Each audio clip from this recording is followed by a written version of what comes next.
இனிய காலை வணக்கம் நண்பர்களே. ஸ்ரீ சாய் என்டர்டெயின்மெண்ட் சேனலுக்கு உங்களை அன்புடன் வரவேற்கிறேன். இன்று நமது ஆரோக்கிய துளி பதிவில் ஒரு அற்புதமான இயற்கை மருத்துவத்தை பற்றி பார்க்க போகிறோம். இது பாருங்கள், இதுதான் என் தோட்டத்தில் படர்ந்திருக்க இந்த செழிப்பான வெற்றிலை கொடி.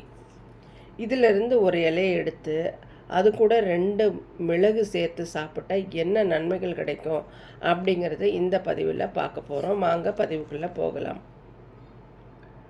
வெற்றிலைனாலே வெறும் தாம்பலம் போடுறது மட்டும் கிடையாது. இதில் அபரிமிதமான ஆன்டி ஆக்சிடென்ட்கள் உள்ளன. முதல்ல வெற்றிலையை பறித்ததும் அதை நல்லா வாஷ் பண்ணிவிட்டு அதோட காம்பு, நடுநரம்பு மற்றும் நுனிப்பகுதியை நீக்கிடணும். இது ரொம்ப முக்கியம். அதன் பிறகு அதில் 2-3 மிளகுகளை வச்சுக்கணும். வச்சுட்டு மிளகு ஏன் வைக்கிறோன்னா அதில் பைரின் சத்து கொண்டது. இது நம்ம நோய் எதிர்ப்பு சக்தியை பல மடங்கு அதிகரிக்கும்.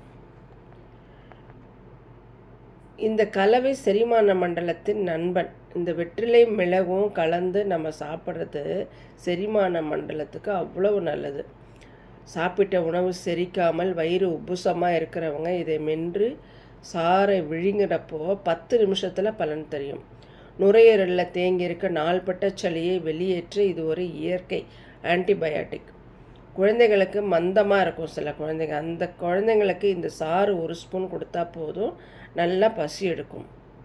நண்பர்களே, இது தினமும் செய்ய வேண்டிய அவசியமில்லை.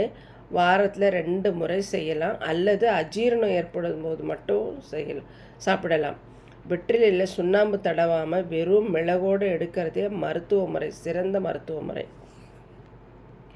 இயற்கை நமக்கு கொடுத்த இந்த எளிய மருத்துவத்தை பின்பற்றி ஆரோக்கியமாக வாழ்வோம்.